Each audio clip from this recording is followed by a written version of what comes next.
What's happening? It's Darian Gray, the mouth of the South, and if you're here for overreactions and probably too early projections, then smash that like button because I got you. I'm here to talk about the Saints and how they went from being a preseason top 5 team to possibly just being an average ball club on point blank period. You can sleep when you die. Point blank period. And you know this, man.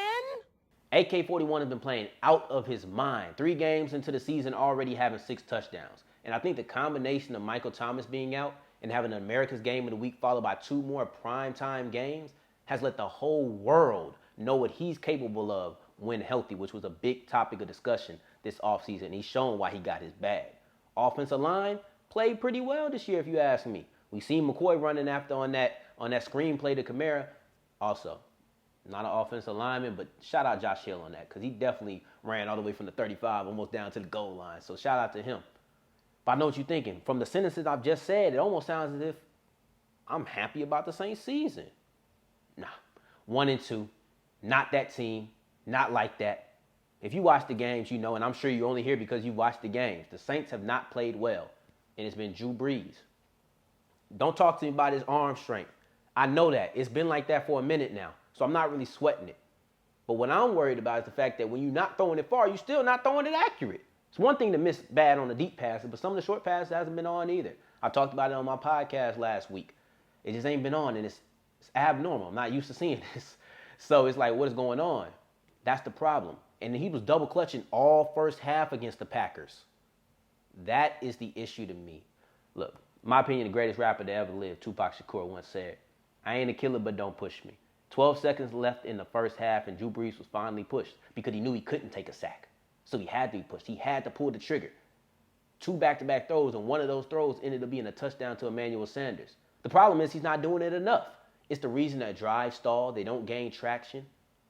He's not pulling the trigger. Be a killer. Everybody ain't a killer.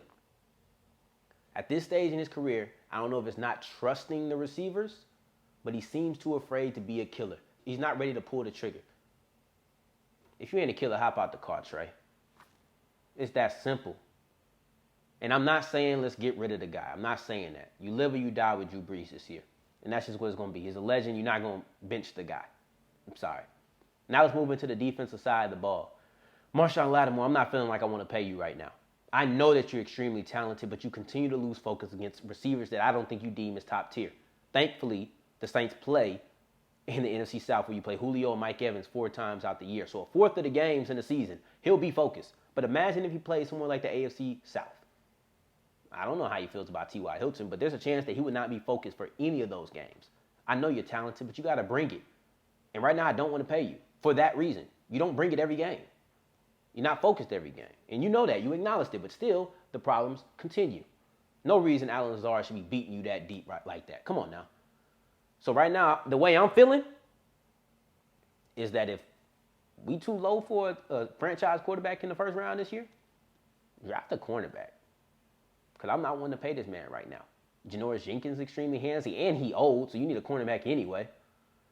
Now let's go to the defensive line. Cam Jordan, I think something's wrong with Cam because Cam don't come out the game like that, and he came out in the first quarter. Not just the first quarter, but the first drive. Cam, you don't come out the game like that. We've seen a stat about Malcolm Jenkins' snap count or snap percentages. That's usually what Cams look like. Davenport needs to come back early, or need to come back now, really. Should have been back, but he needs to come back. And the most telling thing to me was the fact that the Packers ran the same play about 5 to 7 times. I've seen the same exact play at least 5 times, and maybe a couple of variations 2 or 3 times. It was a fake zone run, and then they threw to the flats on the backside.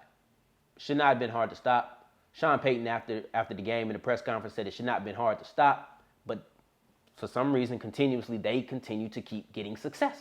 Play after play after play, it killed them. And it's only right that a touchdown to the tight end is what sealed the game. Ironically, on the same exact type of play that Darren Waller scored a touchdown on, and tell me that these coaches don't watch film. Everybody's going to start doing it now. Now you got to find a way to stop it. But that's the mark of a bad team, which is what Teron Armstead said they are right now after the game. But because of all this talent, I'm going to say they average. Point blank, period.